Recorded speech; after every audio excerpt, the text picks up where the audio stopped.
Hi there, friends, and welcome to a moment with me in my polytunnel.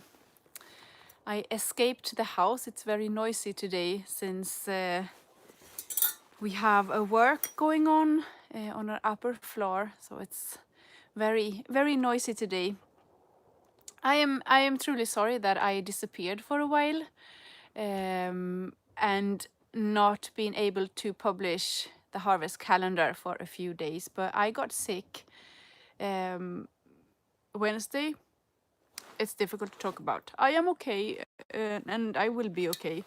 It's tricky to have a work depending on like social media, and this is something that I can't say I struggle with it, but it's difficult sometimes because I really want to follow my heart and what I do for my living, and I have chosen to write and to talk about gardening, right? But every now and then I sometimes think about maybe I should write more about family. I should write more about how it's like to be like a woman.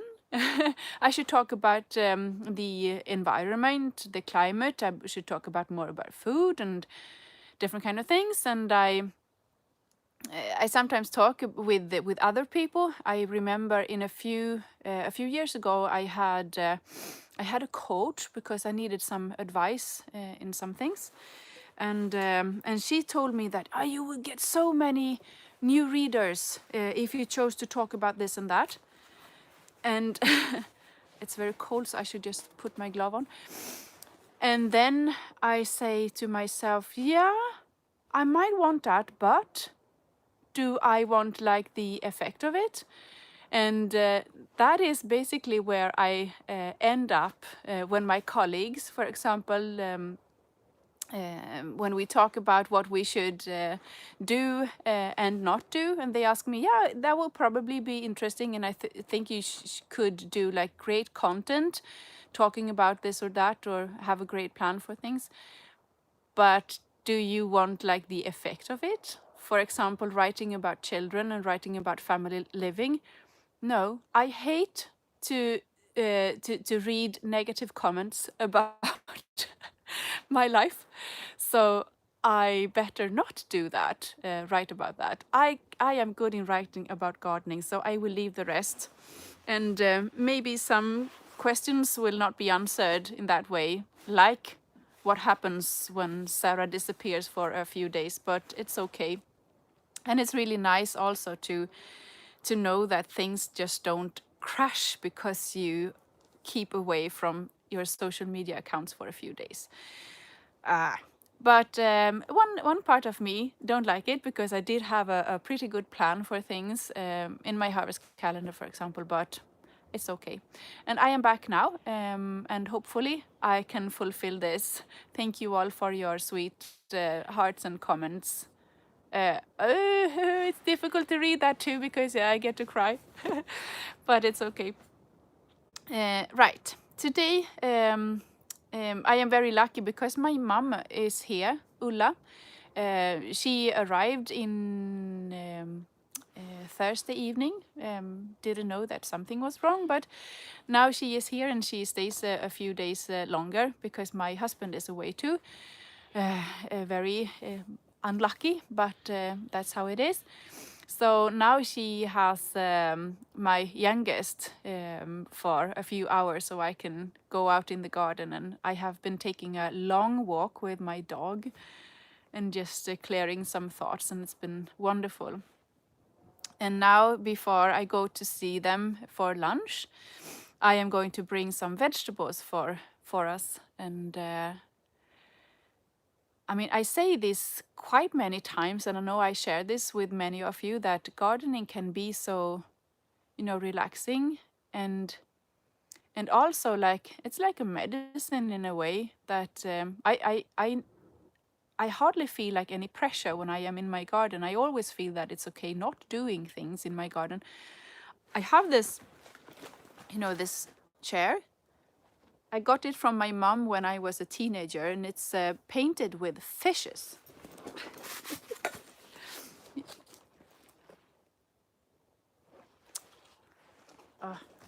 didn't want to show you, but yeah. So I have this thing to sit on to keep my butt warm. So I could just go out here in the kitchen, in the greenhouse, and sit for a while, and I watch my like lettuce plants over here. They are looking amazing. It's December, and they are like just surviving and keeping themselves in a good shape. And I love to sit here, and I love to do that, especially when I feel bad, because it like reminds me about the machinery that nature is, and I am a part of that. My body and my soul and everything is a part of something huge, and I don't really have to make complicated plans for things. As you say, Katinka, you just have to be, really, and that's really, really nice. One thing I specifically like is the smell of the soil and the vegetables.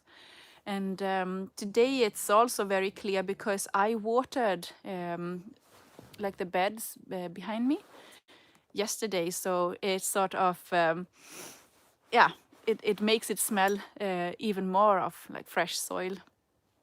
It's really good. I did write something yesterday for the blog, and it's about this bed where I sowed lettuce yesterday, but I will tell you more about that later on. One thing that I sort of like think is a bit bad this winter is that I have had thoughts on other things for a while. So I didn't make enough sowings of lamb's lettuce corn salad. Not good. We still have many other like green leaves and stuff like that to eat, so it's no crisis when it comes to the salads, but it would be good if we had some more. I have 4 rows here, and they are planted I think in September or so, and they have grown amazingly good. It's always a discussion in Sweden in like social media accounts and gardeners from different parts of Sweden who sees that it's their like duty to tell other gardeners that it's no use in planting things in fall time because it would never grow because it's it's not so much light, etc., etc. I always feel quite tired of that, to be honest with you. Let people do whatever they want to. If you want to plant your your corn salad and your lamb's lettuce in September, just feel free to do it.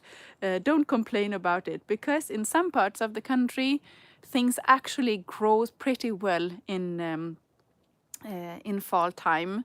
And I know that Katinka is watching from the west coast in Sweden, and I have seen pictures from your greenhouse, Katinka, and your garden also in fall time. And I mean, nowadays this has spread all over Sweden to grow things and to extend the season in your greenhouse and also in the garden in the open.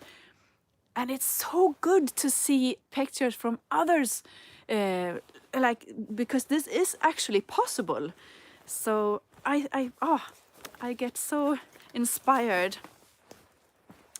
As I tell you, I will soon go have a simple lunch and eat together with my mom and Lua. I think we will eat some sandwiches and maybe some yogurt or something. And I want to bring some corn salad because I really think it's a good base on a sandwich. I love to have some. We eat only like Swedish meat. So for sandwiches, if we want some ham or some salami or whatever, it's always Swedish, and we choose only the organic things.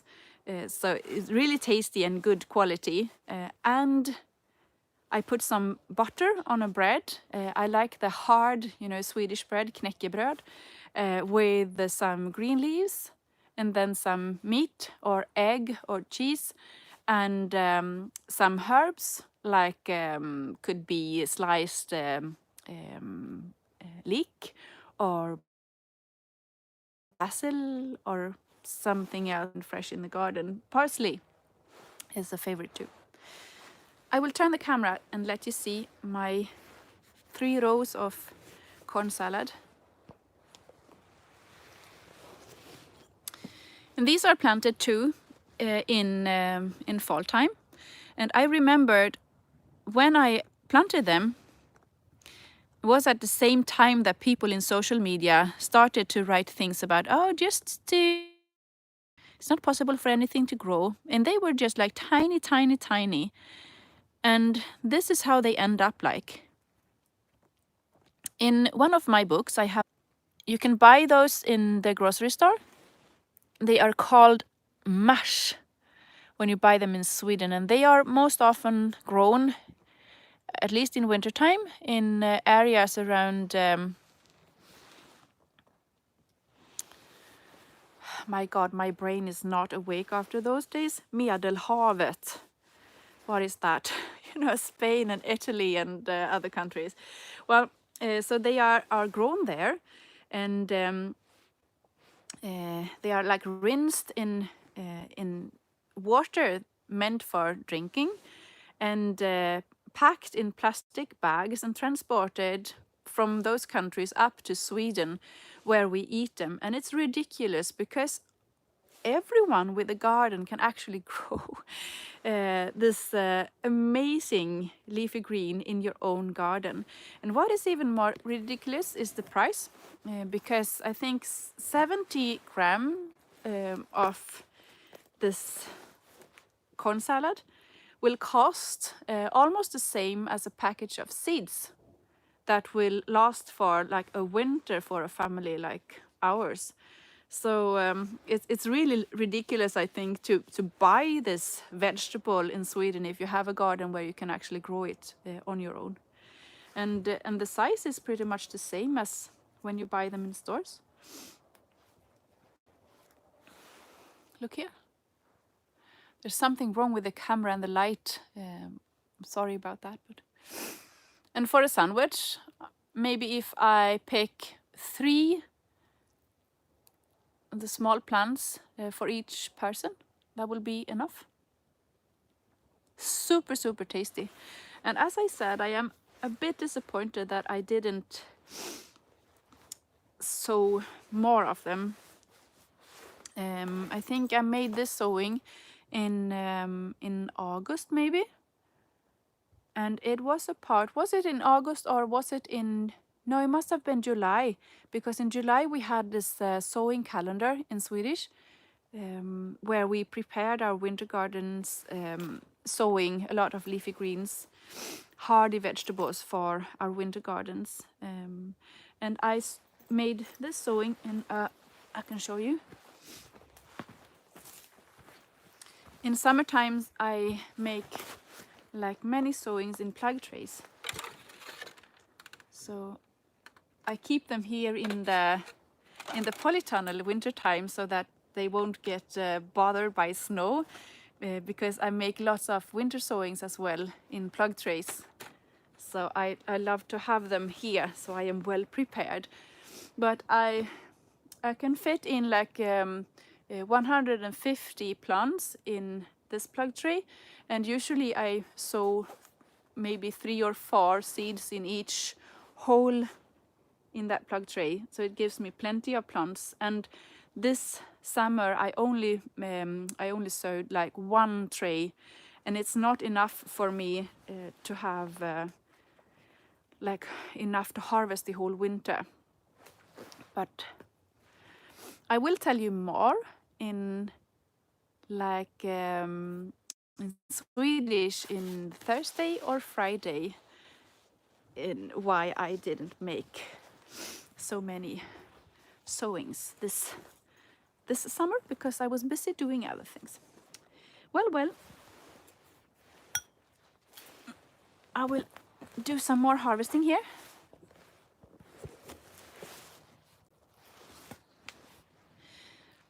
It's not difficult to harvest them at all. I simply cut them off by using my fingers, and I leave the root in the ground. If I harvest, like, not everyone, but I leave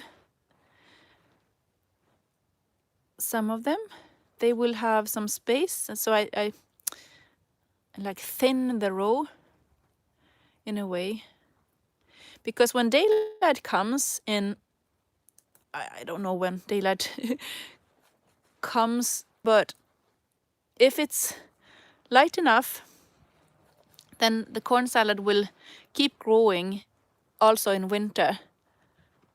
And it's really good because then I can get some more to harvest. So one can say that this is like a cluster of corn salad, but it is, let's see, 1, 2, 3 from one plug tray. So I leave the third one.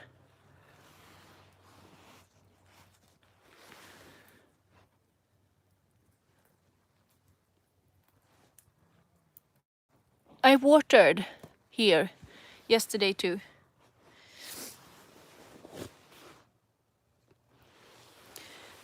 It is really tricky watering in a greenhouse when it's like this cold and warm at the same time. But we have like 6 degrees Celsius in daytime, and it's like 1 degree. It's not freezing in nighttime. So most often I have my door slightly open so I can get some fresh air in and get the damp air out, and it's very important. I think I watered with 3 cans yesterday, and you can feel that in the air also, that it's a bit damp. But as long as I keep an eye on the vegetables and I see that they are not damaged, then it's okay. And when it's like this warm and it's also a bit light outside, some vegetables will keep growing, and if it's not moist in the soil, they will die. So I prefer to water some of it. And this bed, if I'm going to make sowings, I prefer also to water when it's like this warm outside. Even if it's winter, I prefer to water some before I make the sowing, so it's not too dry in the ground, because then it's no use winter sowing. I mean, I want to give the seeds like a kickstart and make them germinate quite early. But it's always it's a bit of gambling, you never know how it will go, and I think it's very exciting. What I do now with my corn salad is that I bring it in and I put it in a skål, a bowl, with water, and it should be cold water, not warm water. And it's also a lot of tricky things when it comes to winter gardening, because if you bring in like frozen leaves, green leaves, it could be a spinach or a leek or the corn salad, for example, then it's very easy that the leaves will lose their texture. They will just get disgusting, to be honest. So I prefer to bring them in and I put them in cold water and rinse them in very, very cold water. And sometimes I put them in a plastic bag or a box directly into the fridge, kylskåp. Well, I don't freeze them, but I let them stay a while in a very cold place to get used to it, and then I can rinse them. But my harvest today looks very, very fresh, so I will simply rinse it in very cold water, and it will be super tasty for me. I mean, it's amazing to go out in your garden in December and pick things to eat. And some would say, it was a discussion, I think, last year or the year before that, when my book Vinterodling, Winter Gardening, came in Swedish. And people said that it's no use to do this.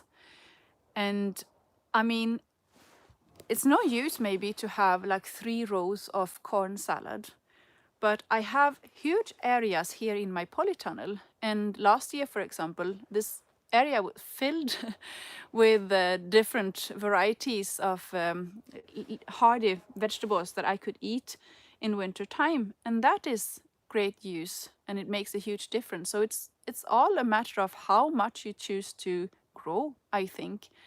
And I mean, there are thousands and thousands and thousands of greenhouses in Sweden. It's very common to have a greenhouse, but people keep their mower and their furniture for gardens and things like that in their greenhouses in wintertime. They don't know that they can actually use it to grow vegetables in wintertime. That is a bit sad, and it's changing in Sweden. So I am very happy about that, because what if people actually used their greenhouses in Hi Karina, in wintertime, not only in Sweden but in other countries too, and actually grew like this kind of vegetables that we normally eat imported from other countries. I mean, that would be a great use for people, and a good thing to do for the climate, I think. Well, now hold your thumb, as we say in Swedish, or wish me luck for the coming days, that I will keep up, and I will see you again tomorrow. Thank you for today and for your patience. I'm sorry that you had to wait for the next part of the harvest calendar, but I did have my reasons. Thank you and have a nice day. Bye bye.